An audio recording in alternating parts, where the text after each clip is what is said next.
ಮಾಧುಸ್ವಾಮಿಯವರೊಬ್ಬರು ಹಿರಿಯ ನಾಯಕರು, ಸಚಿವರಾಗಿದ್ದಂಥವ್ರು, ಒಳ್ಳೆ ಸಂಸದರು ಪಟ್ಟು ಅಂತ ಜನ ಹೇಳ್ತಾರೆ. ಅದರಿಂದ ಅವ್ರಿಗೆ ಅದು ಬಿಟ್ಟಂಥ ವಿಷಯ. ಅವರೇನು ಹೇಳಿದಾರ? ನೀವೇ ಪ್ರಶ್ನೆ ಕೇಳಿ ನೀವೇ ಉತ್ತರ ಹೇಳೋ ಥರ ಕೇಳ್ತಿದ್ದೀರಾ. ಮಾಧುಸ್ವಾಮಿಯವ್ರೇನು ಕಾಂಗ್ರೆಸ್ಗೆ ಹೋಗ್ತೀನಿ ಅಂತ ಹೇಳಿದಾರಾ?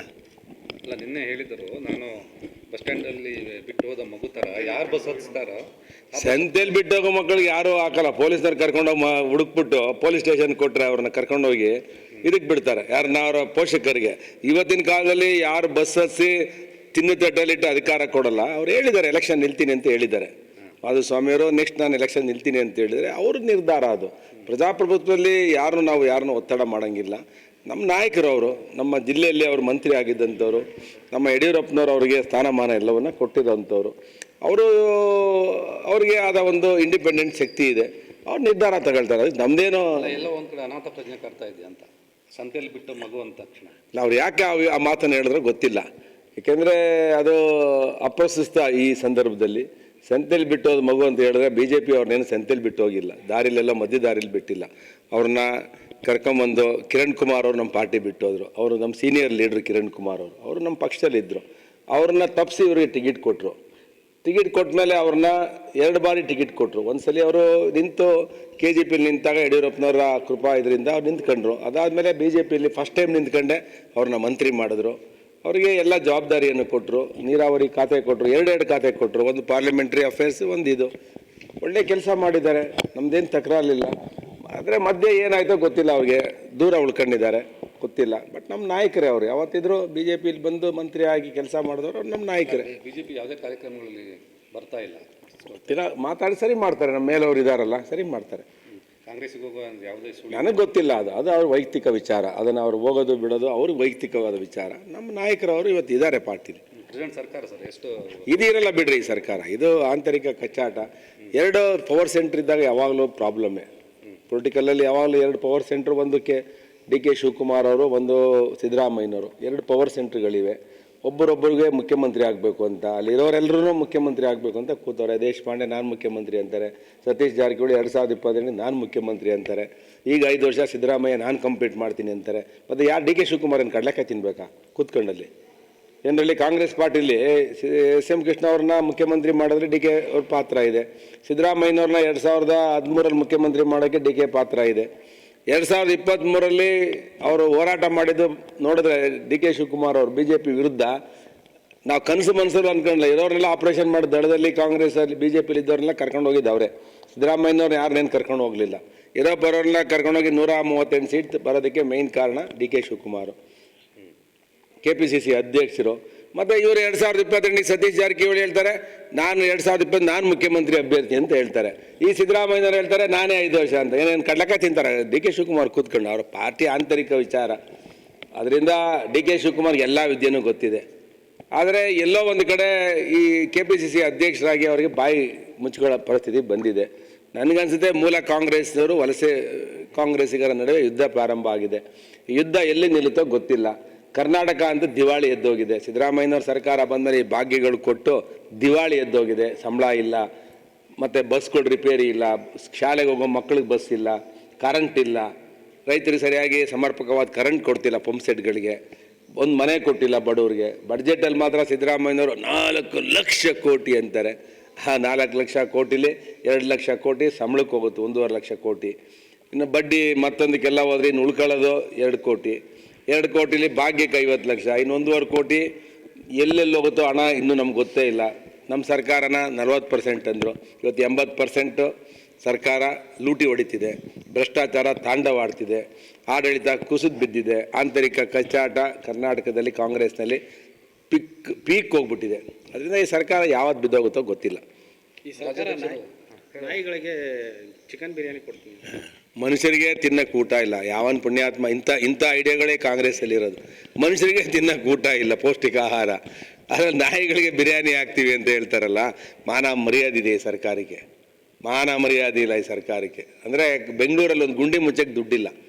ಪಾಪ ನಾಯಿಗಳ ಬಗ್ಗೆ ನನಗೆ ಗೌರವ ಇದೆ. ನಾಯಿಗಳಿಗೆ ಊಟ ಹಾಕಬೇಕು, ಅದಕ್ಕೆ ಬಿರಿಯಾನಿ ಹಾಕುವಂಥ ರಿಚ್ ಸರ್ಕಾರ ನಮ್ಮ ಕರ್ನಾಟಕ ಸರ್ಕಾರದಲ್ಲಿ ಇಲ್ಲ. ಮಾಧುಸ್ವಾಮಿಯವರೊಬ್ಬರು ಹಿರಿಯ ನಾಯಕರು, ಸಚಿವರಾಗಿದ್ದಂಥವ್ರು, ಒಳ್ಳೆ ಸಂಸದರು ಪಟ್ಟು ಅಂತ ಜನ ಹೇಳ್ತಾರೆ. ಅದರಿಂದ ಅವ್ರಿಗೆ ಅದು ಬಿಟ್ಟಂಥ ವಿಷಯ. ಅವ್ರೇನು ಹೇಳಿದಾರ? ನೀವೇ ಪ್ರಶ್ನೆ ಕೇಳಿ ನೀವೇ ಉತ್ತರ ಹೇಳೋ ಥರ ಕೇಳ್ತಿದ್ದೀರಾ. ಮಾಧುಸ್ವಾಮಿ ಏನು ಕಾಂಗ್ರೆಸ್ಗೆ ಹೋಗ್ತೀನಿ ಅಂತ ಹೇಳಿದಾರಾ? ಅಲ್ಲ, ನಿನ್ನೆ ಹೇಳಿದರು ನಾನು ಬಸ್ ಸ್ಟ್ಯಾಂಡಲ್ಲಿ ಬಿಟ್ಟು ಹೋದ ಮಗು ಥರ ಯಾರು ಬಸ್ ಹತ್ತಿಸ್ತಾರೋ ಸಂತೆಯಲ್ಲಿ ಬಿಟ್ಟೋಗೋ ಮಕ್ಕಳಿಗೆ ಯಾರೂ ಹಾಕಲ್ಲ. ಪೊಲೀಸ್ನವ್ರು ಕರ್ಕೊಂಡೋಗಿ ಹುಡುಕ್ಬಿಟ್ಟು ಪೊಲೀಸ್ ಸ್ಟೇಷನ್ ಕೊಟ್ಟರೆ ಅವ್ರನ್ನ ಕರ್ಕೊಂಡೋಗಿ ಇದಕ್ಕೆ ಬಿಡ್ತಾರೆ, ಯಾರನ್ನ ಅವರ ಪೋಷಕರಿಗೆ. ಇವತ್ತಿನ ಕಾಲದಲ್ಲಿ ಯಾರು ಬಸ್ ಹತ್ಸಿ ತಿನ್ನು ತಟ್ಟಲಿಟ್ಟು ಅಧಿಕಾರ ಕೊಡಲ್ಲ. ಅವ್ರು ಹೇಳಿದ್ದಾರೆ ಎಲೆಕ್ಷನ್ ನಿಲ್ತೀನಿ ಅಂತ ಹೇಳಿದ್ದಾರೆ. ಮಾಧುಸ್ವಾಮಿಯವರು ನೆಕ್ಸ್ಟ್ ನಾನು ಎಲೆಕ್ಷನ್ ನಿಲ್ತೀನಿ ಅಂತ ಹೇಳಿದರೆ ಅವ್ರ ನಿರ್ಧಾರ ಅದು. ಪ್ರಜಾಪ್ರಭುತ್ವದಲ್ಲಿ ಯಾರನ್ನು ಒತ್ತಡ ಮಾಡೋಂಗಿಲ್ಲ. ನಮ್ಮ ನಾಯಕರು ಅವರು, ನಮ್ಮ ಜಿಲ್ಲೆಯಲ್ಲಿ ಅವರು ಮಂತ್ರಿ ಆಗಿದ್ದಂಥವ್ರು, ನಮ್ಮ ಯಡಿಯೂರಪ್ಪನವರು ಅವರಿಗೆ ಸ್ಥಾನಮಾನ ಎಲ್ಲವನ್ನು ಕೊಟ್ಟಿರೋಂಥವ್ರು.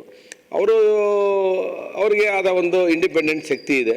ಅವ್ರು ನಿರ್ಧಾರ ತಗೊಳ್ತಾರೆ. ಅದು ನಮ್ಮದೇನೋ ಎಲ್ಲೋ ಒಂದು ಕಡೆ ಅನಾಥ ಪ್ರಜ್ಞೆ ಕಾಡ್ತಾ ಇದೆ ಅಂತ, ಸಂತೆಯಲ್ಲಿ ಬಿಟ್ಟು ಮಗು ಅಂದ ತಕ್ಷಣ. ನಾವು ಯಾಕೆ ಆ ಮಾತನ್ನು ಹೇಳಿದ್ರೆ ಗೊತ್ತಿಲ್ಲ. ಏಕೆಂದರೆ ಅದು ಅಪ್ರಸ್ತುತ ಈ ಸಂದರ್ಭದಲ್ಲಿ. ಸಂತೆಯಲ್ಲಿ ಬಿಟ್ಟೋದು ಮಗು ಅಂತ ಹೇಳಿದ್ರೆ ಬಿ ಜೆ ಪಿ ಅವ್ರನ್ನೇನು ಸಂತೆಯಲ್ಲಿ ಬಿಟ್ಟು ಹೋಗಿಲ್ಲ, ದಾರಿಲೆಲ್ಲ ಮಧ್ಯ ದಾರಿಲಿ ಬಿಟ್ಟಿಲ್ಲ. ಅವ್ರನ್ನ ಕರ್ಕೊಂಬಂದು ಕಿರಣ್ ಕುಮಾರ್ ಅವರು ನಮ್ಮ ಪಾರ್ಟಿ ಬಿಟ್ಟೋದ್ರು. ಅವರು ನಮ್ಮ ಸೀನಿಯರ್ ಲೀಡ್ರ್ ಕಿರಣ್ ಕುಮಾರ್ ಅವರು ನಮ್ಮ ಪಕ್ಷದಲ್ಲಿದ್ದರು. ಅವ್ರನ್ನ ತಪ್ಪಿಸಿ ಇವರಿಗೆ ಟಿಕೆಟ್ ಕೊಟ್ಟರು. ಟಿಕೆಟ್ ಕೊಟ್ಟ ಮೇಲೆ ಅವ್ರನ್ನ 2 ಬಾರಿ ಟಿಕೆಟ್ ಕೊಟ್ಟರು. ಒಂದು ಸಲ ಅವರು ನಿಂತು KJP ನಿಂತಾಗ ಯಡಿಯೂರಪ್ಪನವರ ಕೃಪಾ ಇದರಿಂದ ಅವ್ರು ನಿಂತ್ಕೊಂಡ್ರು. ಅದಾದಮೇಲೆ BJPಯಲ್ಲಿ ಫಸ್ಟ್ ಟೈಮ್ ನಿಂತ್ಕೊಂಡೆ ಅವ್ರನ್ನ ಮಂತ್ರಿ ಮಾಡಿದ್ರು. ಅವರಿಗೆ ಎಲ್ಲ ಜವಾಬ್ದಾರಿಯನ್ನು ಕೊಟ್ಟರು. ನೀರಾವರಿ ಖಾತೆ ಕೊಟ್ಟರು, 2 ಖಾತೆ ಕೊಟ್ಟರು. ಒಂದು ಪಾರ್ಲಿಮೆಂಟ್ರಿ ಅಫೇರ್ಸ್, ಒಂದು ಇದು. ಒಳ್ಳೆ ಕೆಲಸ ಮಾಡಿದ್ದಾರೆ, ನಮ್ಮದೇನು ತಕರಾರಿಲ್ಲ. ಆದರೆ ಮಧ್ಯೆ ಏನಾಯಿತೋ ಗೊತ್ತಿಲ್ಲ, ಅವ್ರಿಗೆ ದೂರ ಉಳ್ಕೊಂಡಿದ್ದಾರೆ, ಗೊತ್ತಿಲ್ಲ. ಬಟ್ ನಮ್ಮ ನಾಯಕರೇ ಅವರು. ಯಾವತ್ತಿದ್ರು BJPಯಲ್ಲಿ ಬಂದು ಮಂತ್ರಿ ಆಗಿ ಕೆಲಸ ಮಾಡಿದವರು ಅವ್ರು ನಮ್ಮ ನಾಯಕರೇ. BJP ಯಾವುದೇ ಕಾರ್ಯಕ್ರಮಗಳಲ್ಲಿ ಬರ್ತಾ ಇಲ್ಲ, ಗೊತ್ತಿಲ್ಲ. ಮಾತಾಡಿ ಸರಿ ಮಾಡ್ತಾರೆ. ನಮ್ಮ ಮೇಲವ್ರು ಇದ್ದಾರಲ್ಲ, ಸರಿ ಮಾಡ್ತಾರೆ.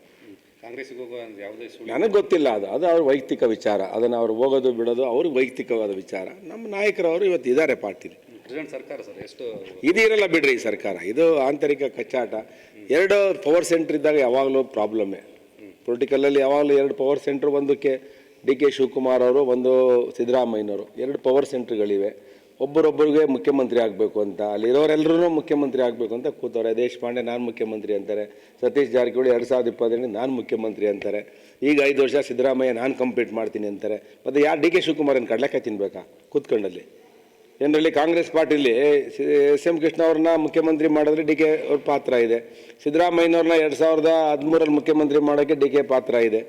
2023 ಅವರು ಹೋರಾಟ ಮಾಡಿದ್ದು ನೋಡಿದ್ರೆ DK ಶಿವಕುಮಾರ್ ಅವರು BJP ವಿರುದ್ಧ ನಾವು ಕನಸು ಮನಸ್ಸಲ್ಲಿ ಅಂದ್ಕೊಂಡ್ಲ. ಇರೋರೆಲ್ಲ ಆಪರೇಷನ್ ಮಾಡಿ ದಳದಲ್ಲಿ ಕಾಂಗ್ರೆಸ್ಸಲ್ಲಿ BJPಲಿ ಇದ್ದವ್ರನ್ನೆಲ್ಲ ಕರ್ಕೊಂಡು ಹೋಗಿದ್ದು ಅವರೇ. ಸಿದ್ದರಾಮಯ್ಯನವ್ರು ಯಾರನ್ನೇನು ಕರ್ಕೊಂಡು ಹೋಗಲಿಲ್ಲ. ಇರೋ ಬರೋರನ್ನ ಕರ್ಕೊಂಡೋಗಿ 138 ಸೀಟ್ ಬರೋದಕ್ಕೆ ಮೇಯ್ನ್ ಕಾರಣ DK ಶಿವಕುಮಾರ್, KPCC ಅಧ್ಯಕ್ಷರು. ಮತ್ತು ಇವರು 2022 ಸತೀಶ್ ಜಾರಕಿಹೊಳಿ ಹೇಳ್ತಾರೆ ನಾನು 2020 ನಾನು ಮುಖ್ಯಮಂತ್ರಿ ಅಭ್ಯರ್ಥಿ ಅಂತ ಹೇಳ್ತಾರೆ. ಈ ಸಿದ್ದರಾಮಯ್ಯನವ್ರು ಹೇಳ್ತಾರೆ ನಾನೇ 5 ವರ್ಷ ಅಂತ. ಏನೇನು ಕಡ್ಲಕಾಯಿ ತಿಂತಾರೆ DK ಶಿವಕುಮಾರ್ ಕೂತ್ಕೊಂಡು. ಅವರ ಪಾರ್ಟಿ ಆಂತರಿಕ ವಿಚಾರ. ಅದರಿಂದ DK ಶಿವಕುಮಾರ್ಗೆ ಎಲ್ಲ ವಿದ್ಯೆನೂ ಗೊತ್ತಿದೆ. ಆದರೆ ಎಲ್ಲೋ ಒಂದು ಕಡೆ ಈ KPCC ಅಧ್ಯಕ್ಷರಾಗಿ ಅವರಿಗೆ ಬಾಯಿ ಮುಚ್ಕೊಳ್ಳೋ ಪರಿಸ್ಥಿತಿ ಬಂದಿದೆ. ನನಗನ್ಸುತ್ತೆ ಮೂಲ ಕಾಂಗ್ರೆಸ್ನವರು ವಲಸೆ ಕಾಂಗ್ರೆಸ್ಸಿಗರ ನಡುವೆ ಯುದ್ಧ ಪ್ರಾರಂಭ ಆಗಿದೆ. ಈ ಯುದ್ಧ ಎಲ್ಲಿ ನಿಲ್ಲುತ್ತೋ ಗೊತ್ತಿಲ್ಲ. ಕರ್ನಾಟಕ ಅಂತ ದಿವಾಳಿ ಎದ್ದೋಗಿದೆ. ಸಿದ್ದರಾಮಯ್ಯನವ್ರ ಸರ್ಕಾರ ಬಂದಮೇಲೆ ಈ ಭಾಗ್ಯಗಳು ಕೊಟ್ಟು ದಿವಾಳಿ ಎದ್ದೋಗಿದೆ. ಸಂಬಳ ಇಲ್ಲ, ಮತ್ತು ಬಸ್ಗಳು ರಿಪೇರಿ ಇಲ್ಲ, ಶಾಲೆಗೆ ಹೋಗೋ ಮಕ್ಕಳಿಗೆ ಬಸ್ ಇಲ್ಲ, ಕರೆಂಟ್ ಇಲ್ಲ, ರೈತರಿಗೆ ಸರಿಯಾಗಿ ಸಮರ್ಪಕವಾದ ಕರೆಂಟ್ ಕೊಡ್ತಿಲ್ಲ, ಪಂಪ್ ಸೆಟ್ಗಳಿಗೆ, ಒಂದು ಮನೆ ಕೊಟ್ಟಿಲ್ಲ ಬಡವ್ರಿಗೆ. ಬಡ್ಜೆಟಲ್ಲಿ ಮಾತ್ರ ಸಿದ್ದರಾಮಯ್ಯನವರು 4 ಲಕ್ಷ ಕೋಟಿ ಅಂತಾರೆ. ಆ 4 ಲಕ್ಷ ಕೋಟಿಲಿ 2 ಲಕ್ಷ ಕೋಟಿ ಸಂಬಳಕ್ಕೆ ಹೋಗುತ್ತೆ, 1.5 ಲಕ್ಷ ಕೋಟಿ. ಇನ್ನು ಬಡ್ಡಿ ಮತ್ತೊಂದಕ್ಕೆಲ್ಲ ಹೋದ್ರೆ ಇನ್ನು ಉಳ್ಕೊಳ್ಳೋದು 2 ಕೋಟಿ. 2 ಕೋಟಿಲಿ ಭಾಗ್ಯಕ್ಕೆ 50 ಲಕ್ಷ, ಇನ್ನು 1.5 ಕೋಟಿ ಎಲ್ಲೆಲ್ಲಿ ಹೋಗುತ್ತೋ ಹಣ ಇನ್ನೂ ನಮ್ಗೆ ಗೊತ್ತೇ ಇಲ್ಲ. ನಮ್ಮ ಸರ್ಕಾರನ 40% ಅಂದರು, ಇವತ್ತು 80% ಸರ್ಕಾರ ಲೂಟಿ ಹೊಡಿತಿದೆ. ಭ್ರಷ್ಟಾಚಾರ ತಾಂಡವಾಡ್ತಿದೆ. ಆಡಳಿತ ಕುಸಿದು ಬಿದ್ದಿದೆ. ಆಂತರಿಕ ಕಚ್ಚಾಟ ಕರ್ನಾಟಕದಲ್ಲಿ ಕಾಂಗ್ರೆಸ್ನಲ್ಲಿ ಪೀಕ್ ಹೋಗ್ಬಿಟ್ಟಿದೆ. ಅದರಿಂದ ಈ ಸರ್ಕಾರ ಯಾವತ್ತು ಬಿದ್ದೋಗುತ್ತೋ ಗೊತ್ತಿಲ್ಲ. ಈ ಸರ್ಕಾರ ನಾಯಿಗಳಿಗೆ ಚಿಕನ್ ಬಿರಿಯಾನಿ ಕೊಡ್ತೀನಿ. ಮನುಷ್ಯರಿಗೆ ತಿನ್ನಕ್ಕೆ ಊಟ ಇಲ್ಲ. ಯಾವನ್ ಪುಣ್ಯಾತ್ಮ ಇಂಥ ಐಡಿಯಾಗಳೇ ಕಾಂಗ್ರೆಸ್ಸಲ್ಲಿರೋದು. ಮನುಷ್ಯರಿಗೆ ತಿನ್ನಕ್ಕೆ ಊಟ ಇಲ್ಲ, ಪೌಷ್ಟಿಕ ಆಹಾರ. ಅದ್ರಲ್ಲಿ ನಾಯಿಗಳಿಗೆ ಬಿರಿಯಾನಿ ಹಾಕ್ತೀವಿ ಅಂತ ಹೇಳ್ತಾರಲ್ಲ, ಮಾನ ಮರ್ಯಾದೆ ಇದೆ ಈ ಸರ್ಕಾರಕ್ಕೆ. ಮಾನ ಮರ್ಯಾದೆ ಇಲ್ಲ ಈ ಸರ್ಕಾರಕ್ಕೆ. ಅಂದರೆ ಬೆಂಗಳೂರಲ್ಲಿ ಒಂದು ಗುಂಡಿ ಮುಚ್ಚಕ್ಕೆ ದುಡ್ಡಿಲ್ಲ. ಪಾಪ ನಾಯಿಗಳ ಬಗ್ಗೆ ನನಗೆ ಗೌರವ ಇದೆ. ನಾಯಿಗಳಿಗೆ ಊಟ ಹಾಕಬೇಕು, ಅದಕ್ಕೆ ಬಿರಿಯಾನಿ ಹಾಕುವಂಥ ರಿಚ್ ಸರ್ಕಾರ ನಮ್ಮ ಕರ್ನಾಟಕ ಸರ್ಕಾರದಲ್ಲಿ ಇಲ್ಲ.